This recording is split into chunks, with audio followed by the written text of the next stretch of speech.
Hello, everyone. I'm Michael Serapio. The public hearings into the federal government's decision to invoke the Emergencies Act lasted 6 weeks, revealing insider details about those behind last winter's Freedom Convoy and what led the Prime Minister Justin Trudeau to use extraordinary powers to end it. The inquiry shining a light on unprepared and overwhelmed police, divisions within the convoy itself, and the tensions between federal and provincial governments. Now, we heard from those who thought the Emergencies Act was needed and from those who did not, and what happened within Cabinet that led to the ultimate decision to invoke the Act. Over the next hour, we will bring you key revelations from the inquiry, and we do want to begin with how the City of Ottawa began to prepare in late January as the Freedom Convoy came together on social media and moved towards the capital. Ottawa police learning protesters were looking to book rooms for 10,000 people, potentially staying up to 3 months. But police told city officials to expect only 1,000 to 2,000 people. And so from my point of view, and I've been doing this a long time in terms of dealing with emergencies, it wasn't unusual to have a variance in the views of people who thought it was going to be bigger, longer, smaller. There were all kinds of opinions on what that would be. The only information we could rely on was the Ottawa Police in terms of reliable information at that time. Convoy leaders expected to gather in 2 large parks near the parliamentary precinct. Instead, police escorted them to an area in front of the Supreme Court of Canada. But just down Wellington Street, a separate group of protesters had already parked in front of the Parliament buildings, and it wasn't long before police found themselves unable to keep nearby residential streets from being overtaken. Did anyone else ever explain to you what had led to the vehicles being parked in the downtown core as opposed to in the parks you identified? Apparently, we caught them off guard. We overwhelmed them right off the bat with the trucks coming in the night before that we were unaware of. Our main convoy, as far as I know, had nothing to do with those prior arrivals. So, have you since learned who was the early arrivals? They were all semi-operators. I knew a couple from my home province. They were in the area. Apparently, they weren't part of the convoy, but they were in the area, and they took part in the protest. Well, what happened was on the Saturday, and when the Western Province convoy arrived, unfortunately, they're the ones that created this event, and they didn't get the locations downtown. It was other people that raced downtown to get that. So what had happened was people who were frustrated, that were individual operators who wanted to take part, weren't complying with the directions, and we were redirecting them, trying to keep intersections, emergency roads clear. The former mayor of Ottawa, Jim Watson, admitted the city and its police force quickly lost control of the downtown core.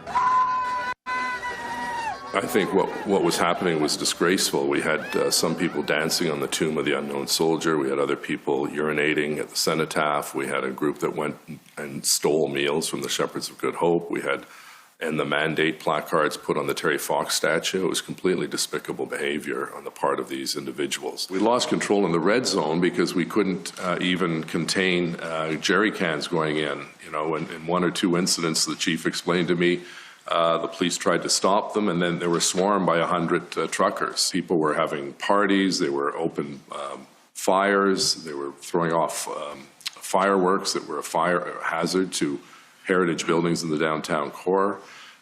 They were harassing people in restaurants, tearing off their masks. These are not sort of made-up stories. These are all documented during the convoy occupation.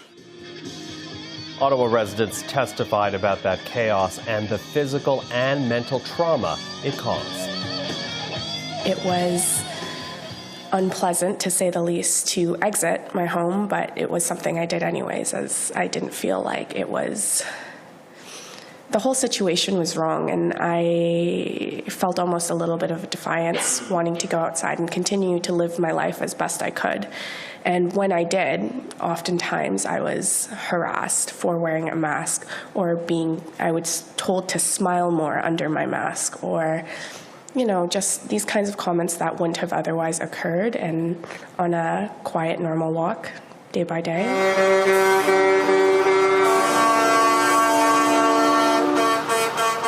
The long-term effects are loss of hearing, loss of balance, some vertigo,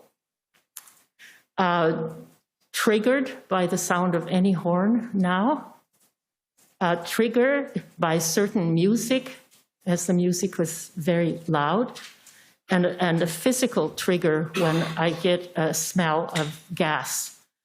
Both my throat and lungs start to feel infected. I had also a phantom horn blowing as an experience for a number of weeks after. Seniors reporting that they, had trouble going out. They felt threatened when they went into a grocery store. Residents not being able to leave their apartments. I had to help one couple leave the downtown with a police escort on the first weekend. So it was, a general sense of fear, terror, and dismay that they felt abandoned by their city and by their police.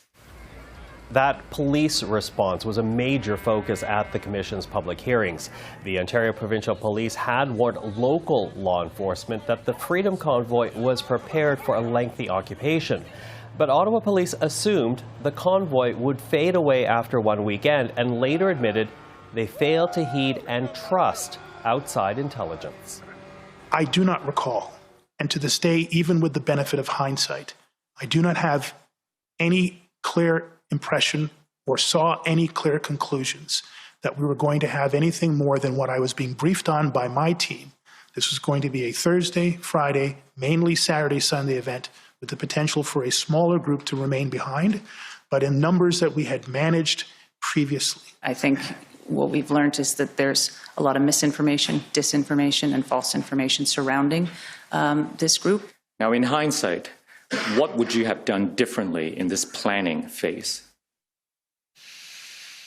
I suppose we would have given more credibility to the information and intelligence telling us that there was a faction that were planning on staying for a much longer period of time. Now, top Ottawa police officials admitted they were exceptionally unprepared for the extended occupation that ground the capital's core to a halt. And another senior officer recalled a missed early opportunity to clear the streets. When the weekend came and went and Monday morning arrived and they were still in our streets, at that point in time, Ottawa Police was in a situation of, okay, we've got to pivot. We have to reassess what we've got here. We have to evolve our plan.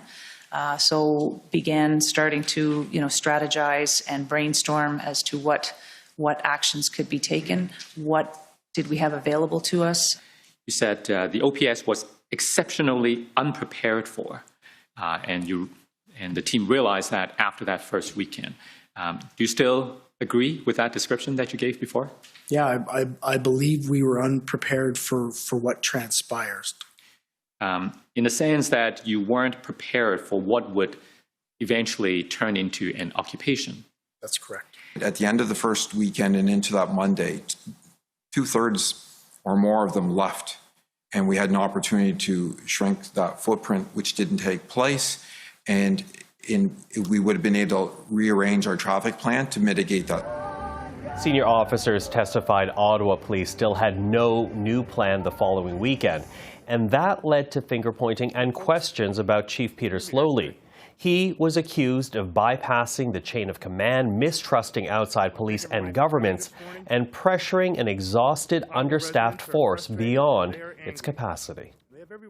We did speak to him about not directing operations and reminded him of what role he played in it on a number of occasions throughout this time, because there were a few incidents where he would engage with constables, or he would engage with the event commander outside of the chain of command. Do you see the part where the chief said, anyone, I'll let you read it? Sure. Anyone who undermines the operational plan, he will crush them. And I wrote in brackets that he said it twice, and I noticed that his chin was twitching. I was kind of aghast at the comment. This is me crossing that boundary, and for a very specific reason. It's the first full week. The entire service is fully deployed and fully exhausted.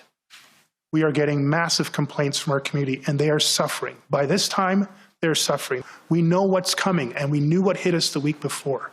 And this is the chief of police calling a special incident command meeting to say, are we ready? Do we have the capacity? Are we able to significantly alter what took place last Saturday to what is going to take place this Saturday? And I need to look around the room and eyeball everybody and get a nod or a head shake and then figure out what you need for resources.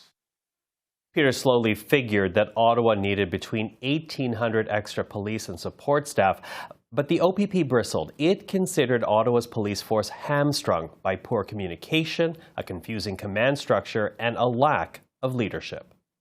Because of a large request like that, it was important for me to communicate to my senior command that A, perhaps they're not truly needed based on what I heard, and B, since we have no operational plan yet, to send that number of officers into a situation with no real plan on what to do with them was a concern. It seemed to me as a number pulled from a hat in that short period of time. Do you accept now that it wasn't a number pulled from a hat, that his team worked very hard to actually get the number that they needed? Do you accept that now? No, because there was no plan. It can't just be, I need this number.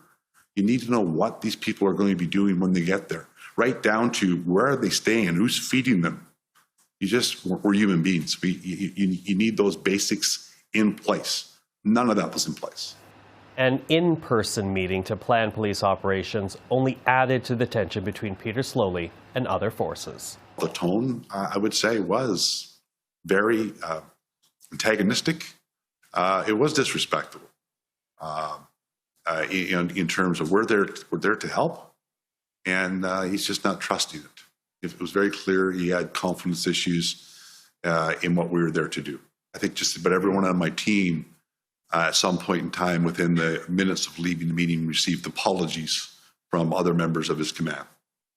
The RCMP commissioner, meanwhile, confided to her OPP counterpart in early February that the federal government had lost confidence in the Ottawa police.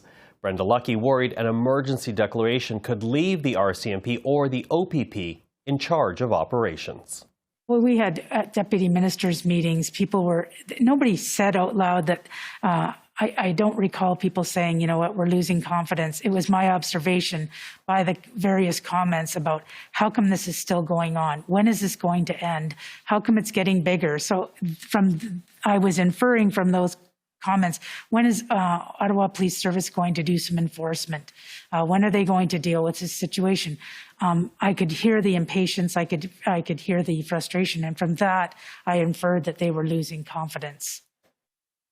Peter Slowly would resign on February the 15th, one day after the emergency declaration. Months later, the former chief was still defending his leadership and handling of the Freedom Convoy.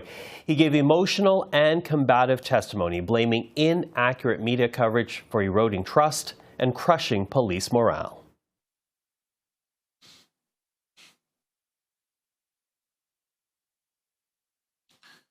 They were doing their very best under inhuman circumstances, like the city was, like the community was.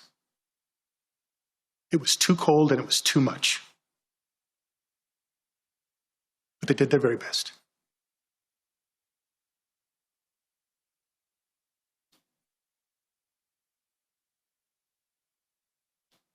And I'm grateful to them. And they should be celebrated. Not celebrated, that's the wrong word. They should be understood.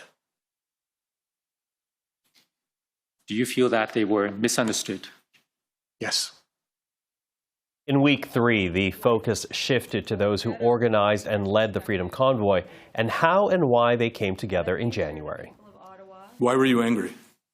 The mandates, the provincial mandates, the federal mandates, they just keep tossing more on. It seemed like it was just an overreach or they went too far on a regular basis, and it was very frustrating. I was becoming increasingly alarmed listening to my Prime Minister call me a racist and say that I shouldn't be tolerated. I found his rhetoric to be incredibly divisive, and I'm a believer that if you're a leader of a country, you have to lead all of your people, even if you don't agree with them. The commission estimates Leach and others fundraised more than $24 million, but that money proved to be just one of many points of contention within the group of protesters. I was trying to go for peace, love, unity, and whatever, and there seemed to be another counter-narrative that was creating anxiety.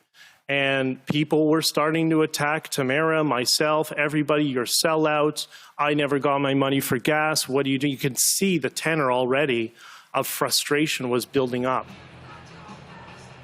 As the convoy began traveling to Ottawa and then after it arrived in Ottawa, do you believe there were people who participated who wanted something more than to end COVID-19 mandates? Yes. And can you describe the basis of that belief? There was different organizations that came and went. For the most part, we stayed as a close group, Tamara and I and myself, and Bridget. The core group of actual truckers stayed together.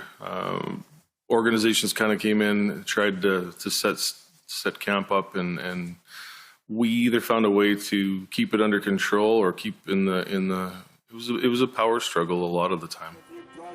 I saw what I perceived was, people, organizations coming in, perhaps trying to take over, or I hate to use the word take over, but I believe that they were all there with the same goals that we had. It's just that maybe some had different agendas or were looking to possibly promote their own brand. There was obviously, I had a lot of people coming up to me as we were just talking about, telling me what I needed to do with the money, should do with the money, could be doing with the money, what I had to do, and it was very overwhelming. As of this taping, Tamara Leach and Chris Barber are still facing charges relating to the occupation of Ottawa. So is Pat King, one of the Freedom Convoy's most controversial figures. Organizers were concerned about King's past use of violent language, but testified they also feared losing his supporters. So it says in here in the second sentence, Chris agreed perhaps Pat should be sent home, but there was concern about the trucks Pat brought with him. Do you see that? Yes. What was the concern about the trucks? Possibly division inside the convoy. Pat brought a certain following with.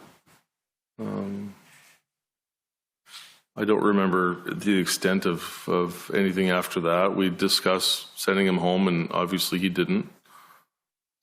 Was the concern that if Mr. King was sent home or asked to not participate, that his supporters would also stop participating? That would have been a good guess, yes.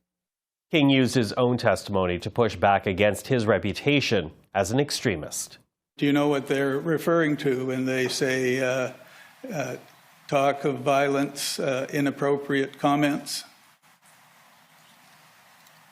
Did you talk about violence? Not at all. Did you make any inappropriate comments? Not at all. Wow, maybe. I'm kind of a hothead. I kind of talk too much sometimes, and I get that honestly by my mom. She's got the gift of the gab. But if convoy leaders differed in their language and tactics, they could agree on one thing.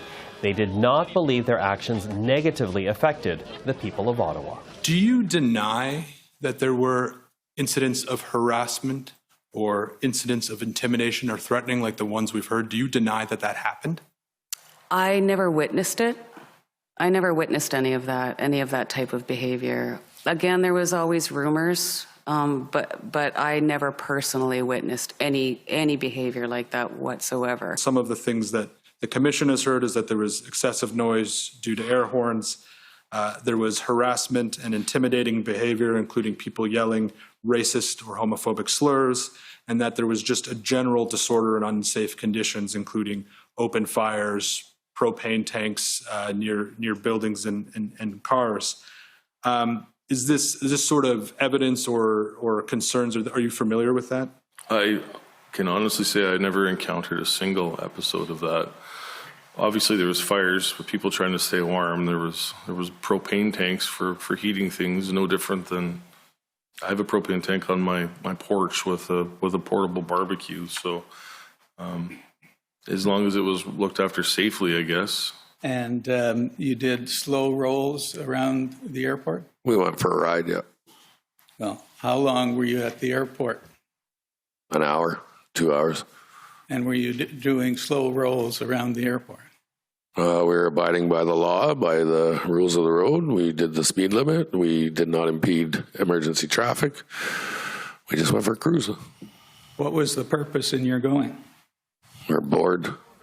King and the rest of the Freedom Convoy had sympathizers right across Canada. And according to their own lawyer, even within law enforcement and security agencies. Keith Wilson speaking of the constant leaking of operational details that helped protesters on the ground. The reality that we were facing at the time is that police officers and security officials with all of the different agencies in Canada, a large number of them had lost their jobs because of the requirement to be vaccinated under the federal mandates, and others had gotten vaccinated but felt they were forced into it in order to keep providing for their family. As a result, when information was known to them about some of the activities, it was regularly filtered down through various protesters and those within the leadership group of the Freedom Convoy. So at all times there was a high degree of situation awareness of what the operational plans were for the police. The chaos in Ottawa led the city to declare a state of emergency on February 6. The goal, spurring similar action from other levels of government, especially Ontario. Up at that point, the province was taking the posture that this is a law enforcement issue and that Ottawa Police should be dealing with, the Ottawa Police Chief should be dealing with the other police chiefs and the OPP Commissioner, and to get the resources they needed, and that they weren't going to get involved politically. The Premier has a lot more authority in terms of powers once he or she declares an emergency. And at that point, up in that point, they hadn't declared. I think they declared after around when Windsor on the 11th. On the 11th. The Commission offered an up-close look at how Canadian politicians talk to each other and talk about each other. As protests and blockades produced tensions over who was responsible for ending them, the Ontario government was accused of avoiding meetings with federal and municipal colleagues to coordinate a response as the occupation continued. They weren't coming to the table, and we were having difficulty convincing the provincial officials the need to have significant more OPP officers on the ground for two reasons. First of all, at some point it was going to have to be a police operation to clean out Wellington Street and the adjoining communities, and that was important. And secondly, we needed the province on board because, as you know, municipalities are the creature of the province. We don't have all the powers that people think we do as mayor or as council. And so if the province had participated in these meetings and been more engaged, do you think there would have been less of a delay in receiving resources? The process would have gone faster? I can only speculate because that's a theoretical question, but I truly believe it would have. The Prime Minister shared Watson's frustration. Justin Trudeau telling the Mayor on February the 8th that, quote, Doug Ford has been hiding from his responsibility on it for political reasons. There was a sense that in the initial phases of the protest, the Ontario government was happy for the perception to be out there that this was a City of Ottawa issue and a federal government issue, and that as a province, they really didn't have a responsibility or a jurisdiction to play in there. It was an unpleasant situation. There were bad headlines. I was getting grumbled at by citizens of Ottawa every day because the federal government wasn't dealing with it. I can understand that provincial politicians who were being overlooked in the complaints everyone had about why this wasn't getting resolved would say, you know what, let's not poke our noses into this, and people will continue criticizing those people that help. The Commission did summon Premier Ford and former Ontario Solicitor General Sylvia Jones. They went to court and avoided having to testify. But evidence showed the Ontario government and the OPP were focused on the economic fallout from the Ambassador Bridge blockade in Windsor.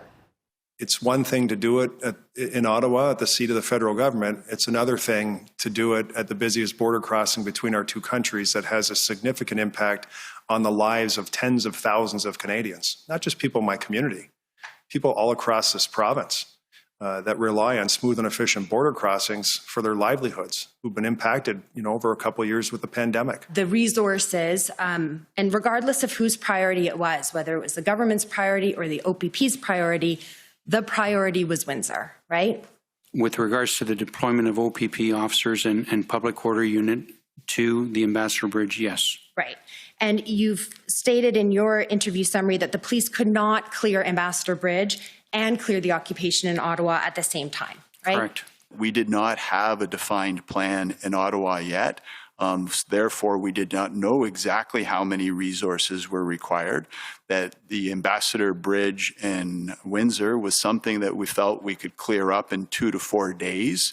Ottawa would be 5 to 10 days, at least once a plan was established. We also had concurrent events happening in Toronto, Queen's Park. We had attempts being planned to put blockades at the Peace Bridge in Niagara. We still had Highway 402 on the go. We had plans emerging to attempt to block the bridge in Cornwall. We had things happening in Nipigon. So it was a priority to resolve Windsor. First, we had the resources available, ready. We had a plan ready to go. In Alberta, protesters blocked the Coots border crossing and towing companies did not want to be involved. Rick McIver, the province's Minister of Municipal Affairs, texted Federal Minister Bill Blair about his frustration over the lack of a federal response. What is true is that Coots was resolved on the 14th, and we got our own tow trucks after you could not help, I guess. Continue. Your letter speaks for itself, as does your lack of response until too late, getting to the end. To be clear, is your point that we should have invoked the Emergencies Act earlier? No, you were too late and did the wrong thing. My point is saying nothing now would have been better than not telling the truth. My understanding and inference from this, based on our global conversations within the GOA, were that we didn't require the legislative authority of the Emergency Act to resolve our issue. We required logistical help that was available in province, and it was denied to us. So we found a different way to address it. That is, bought the tow trucks ourselves. I was quite reluctant to just say no. And so we looked at other departments and agencies, Parks Canada, Transport Canada. I even had people checking to see if we could access trucks in the United States that could have been brought across the border to assist. And ultimately, I was advised no, and that they weren't able to do that. I then asked, because Mr. McIver had called me and wanted an answer to the question. And I said to my people, we have to have a formal response to Mr. McIver. A letter was produced. I approved it. I was concerned that, again, we were saying no, but I approved it. Also making an offer because he had indicated that they were going to purchase some of their own vehicles at that point in time, that the federal government would assist in paying for those vehicles. And eventually a letter was approved, and I signed off on it. Thereafter, it goes back to officials to be sent. I understand in my subsequent messaging with Minister McIver that he never received that letter. I have no explanation for that. The federal response to Coutts, Windsor and Ottawa would dominate the final phase of commission testimony, revolving around a central question. Was invoking the Emergencies Act justified or not? Senior police officials believing they still had tools available to end the protests. Between February 10th and February 13th, when you were preparing the operational plan, was it your assessment that the OPS had the necessary legal tools and powers to execute that operational plan? Yes. And it was not your assessment that you required any additional legal tools or any additional legal powers? I would say they were beneficial, but to say necessary, I would say no. On February 10th, 2022, in those minutes it says, and this is of course before the Emergencies Act was invoked, it says that enforcement was going to start on Monday, February 14th, 2022 if negotiations did not work, right? That was going to happen anyway. Yes, that was going to happen anyways. They were on a timeline focused on de-escalation and negotiation with the anticipated approval of the plan. There was the intent to move forward, yes. And as you already said, that could have all been done without the invocations of the Emergencies Act, much like Commissioner Lucky of the RCMP said in that email that you agreed with earlier. Yes. But Brenda Lucky did not share that assessment with federal ministers. Did it occur to you that you should make sure that government was aware of your views on these points before it came to land on the invocation of the Emergencies Act? I guess in hindsight, yeah, that might have been something significant. Honestly, there was so much information going back and forth. I'm not sure, where they were at in the invocation as such. I know they were talking about it, but it was very, very fluid. Obviously, I'm not sure if it would have changed anything in the sense that these were even, like now, I'm going to use my hindsight, the plan ended up, those authorities ended up to be useful with the plan. The Prime Minister's National Security and Intelligence Advisor would write that protester actions constituted a threat to democracy and to the rule of law. And she implied her conclusions were guided in part by a lack of confidence in the RCMP. There is no evidence that there was a plan. And as I noted, we had been told there was a plan multiple times. When you say no evidence, what kind of evidence would you have expected to see? We would expect some level of assurance from the RCMP that the people were in place, it was executable. We don't expect to see details, that's policing. But we needed a level of assurance that yes, finally, the officers needed, the equipment needed, the executable strategic and tactical plan was there. The same thing that had been asked for several days. We didn't have any evidence or assurance that that was in fact where we were. The Prime Minister and Cabinet did hear from CSIS, the intelligence agency, saying its definition of a security threat to Canada, the same definition in the Emergencies Act, had not been met. But the CSIS director had no issue with the government triggering the act. I was not familiar with the details of the Emergencies Act.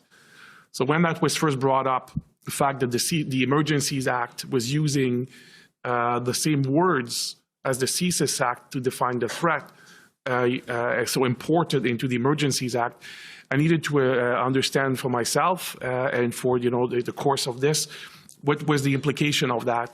And that's when I was assured that there was a separate understanding, the confines of the CSIS Act, the same words based on legal interpretation, jurisprudence, federal court rulings, and so on. There was a very clear understanding of what those words meant in the confines of the CSIS Act. And what I was reassured by is that there was, in the context of the Emergencies Act, there was to be a separate interpretation based on the confines of that act. And border agents were receiving some alarming requests saying they were powerless to turn away foreign protesters wanting to enter Canada. People were asking for information, particularly on armor-piercing Teflon-coated bullets and what it would take to import those into Canada. That's not something you see very often at the CBSA, I assume. No, we identified a gap in the sense that as we were starting to get to the point of declaring the protest a prohibited protest, that there was no ability for us to stop people from coming in, foreign nationals from coming in and participate in that protest if they were otherwise able to enter. So they met all the other program requirements, Quarantine Act requirements, whatever else may be involved. So we identified that as a gap. Death threats were intercepted, including one sent to the Finance Minister, Chrystia Freeland. That led one convoy organizer to admit it was a struggle to control what had been unleashed. The last thing I ever wanted was a letter like that. I haven't heard that story up until now. Understood. And I believe, sir, that you'd also confirmed that you were not always successful in your efforts to convince the participants to agree with you or to follow you. Agreed, yes. There were people preparing to be violent. We saw it on social media. We certainly knew that both CSIS and RCMP had concern about some people and the potential for violence. And there was certainly an anti-government sentiment throughout. The federal government would declare a public order emergency on February the 14th, 2022. 9 months later, ministers were under oath and challenged on that decision. During the final week of testimony, they provided more insight into the move to restrict public assembly and travel, give more power to police, and target protesters' bank accounts and insurance coverage. There was, in my mind, a clear correlation between the activities of border blockades and what was taking place in Ottawa. And it also, for me, highlighted the need. We had to resolve the whole situation, and failure to do so and failure to resolve in Ottawa would have resulted just continue to, like whack-a-mole, chasing border blockades from one point of entry to another. Given the circumstances of the time, the inability of children to go to school, the inability of people to go to work, the inability of trade to cross the border, the inability of citizens to live peacefully in certain parts of our country, the buildup of arms in certain areas, certainly the threats that were present led me to the conclusion that this was the right approach for our government. It was not tenable to say we can't enforce municipal bylaws, criminal code bylaws, because we can't find somebody to tow a truck away from a critical piece of infrastructure as important as the Ambassador Bridge. Minister Chrystia Freeland worried that blockades cutting off trade had created a dangerous moment with investors and U.S. policymakers questioning Canada's reliability. Believing that jobs and investment were on the line, she realized the protests had to come to an end. It made me really, really worried. And I really understood at that point that the danger wasn't just the danger of it wasn't just the immediate damage. It wasn't just the immediate harm. It wasn't, this plant loses 4 days of operation. The danger was, were we in the process as a country of doing long-term and possibly irreparable harm to our trading relationship with the United States? From my perspective at the time, and also with hindsight, a virtue of these measures was no blood on the face of a child, no physical coercion required. And I thought that it was good that we came up with a way of creating some economic incentives for people to leave. I regret that that happened to those people. I really do. I would have preferred, it was a serious thing. I would have preferred not to have had to do this. But in my mind, I weigh that against what I really believe is the tens, hundreds of thousands of Canadian jobs and families that we protected. The Public Safety Minister, Marco Mendicino, said his threshold moment came one day before the declaration, when there was no detailed police plan from the RCMP commissioner. But there was a warning about the situation unfolding in Alberta. She underlined for me that the situation in Coots involved a hardened cell of individuals who were armed to the teeth with lethal firearms, who possessed a willingness to go down with the cause. For me, this represented far and away the most serious and urgent moment in the blockade to this point in time.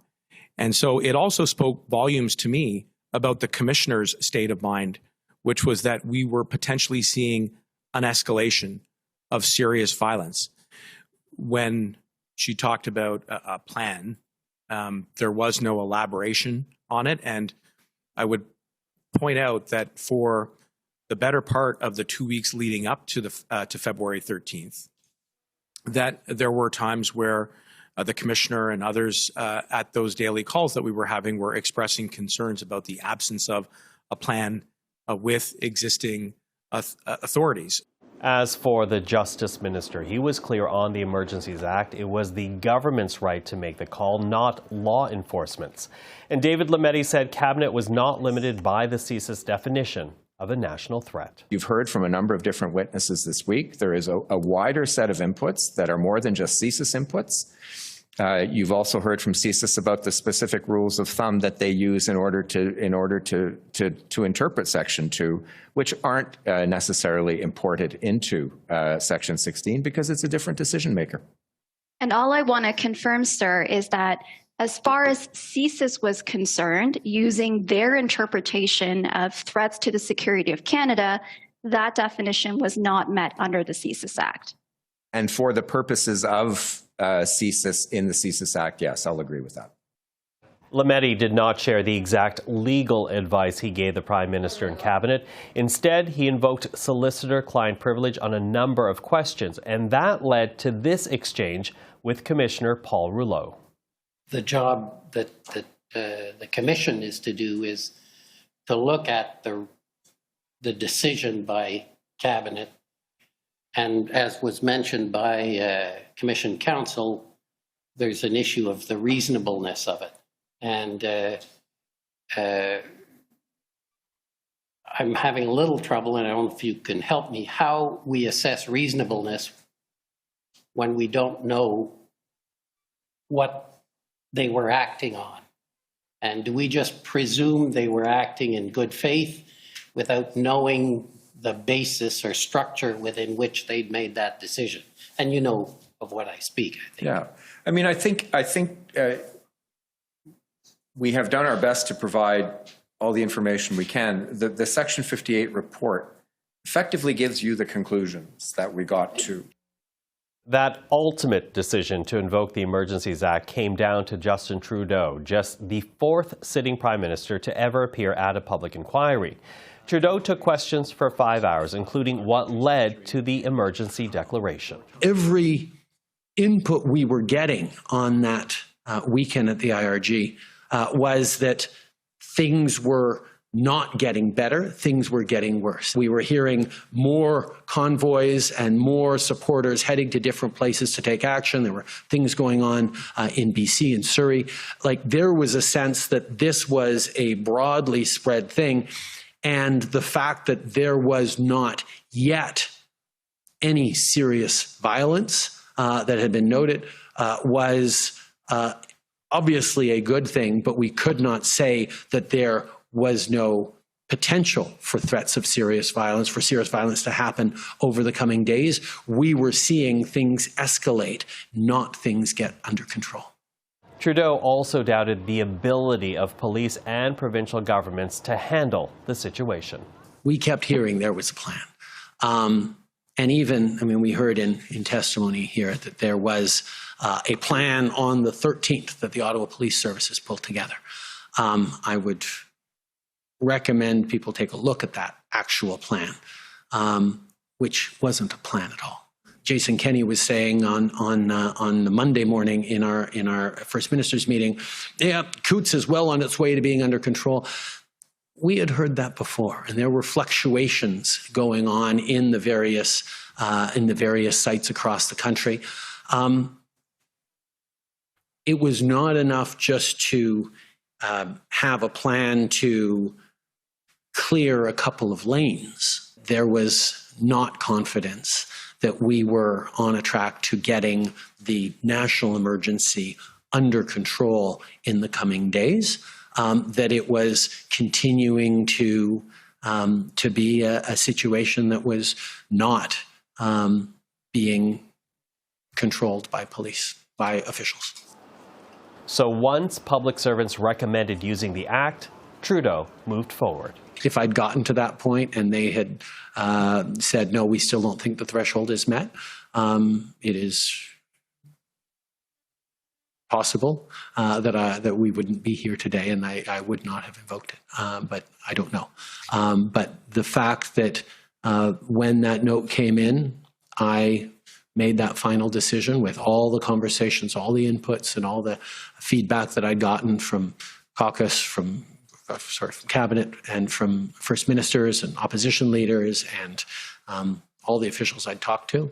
That was when I made the decision. What if someone had gotten hurt? What if a police officer had been put in a hospital? What if when I had an opportunity to do something, I had waited and we had the unthinkable happen over the coming days, even though there was all this warning that it was possibly coming? I would have warned that in a way that we would certainly be talking about in a forum such as this. But we still don't know the legal advice the Prime Minister received because, like his Justice Minister, Trudeau refused to share it. We asked Minister Lametti to release that opinion, and in a public statement this week he said he couldn't because he lacked the authority to. So again, for the record, sir, and this has been an issue for all week, not just this morning, would you advise that that opinion be released in the interest of transparency? Mr. Commissioner, it's Brian Gover once again for the Government of Canada.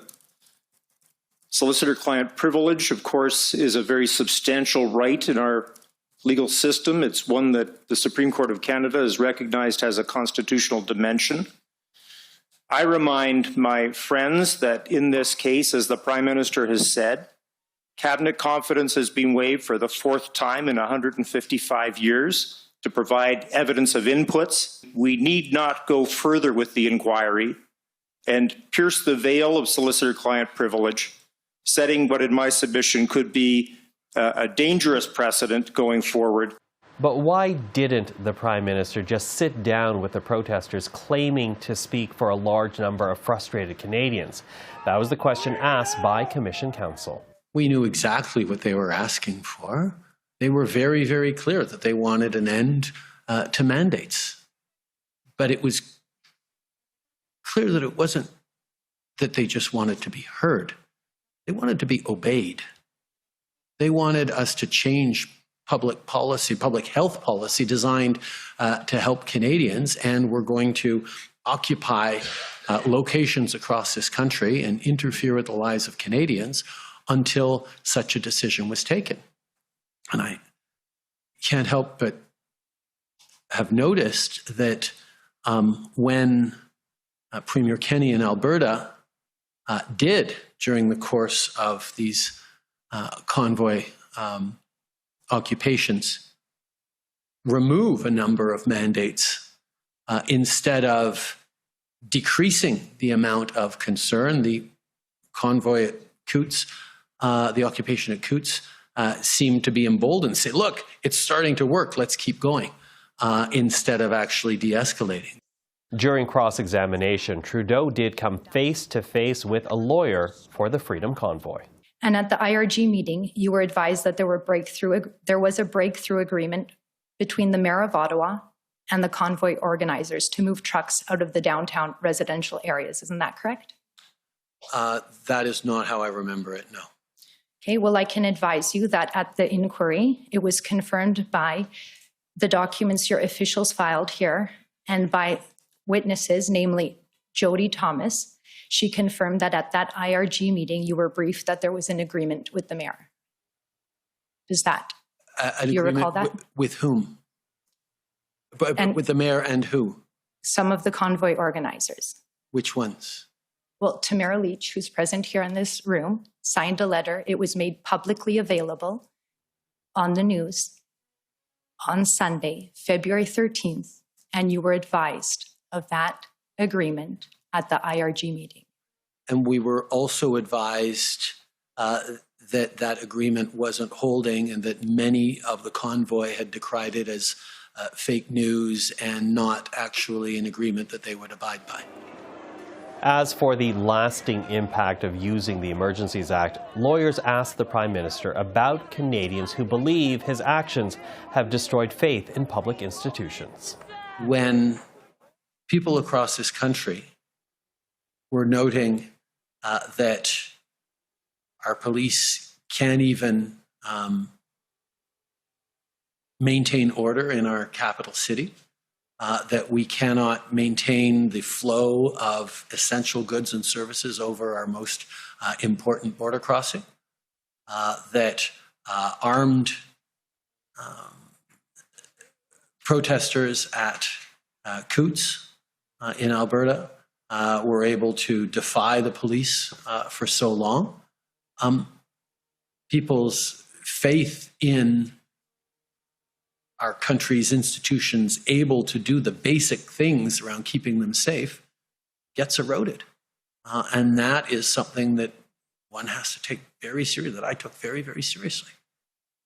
Prime Minister Justin Trudeau was the final witness to appear at the public hearings, but the last word belongs to Justice Paul Rouleau, who must now consider all the written and oral evidence, including those revelations you've seen and heard over this past hour.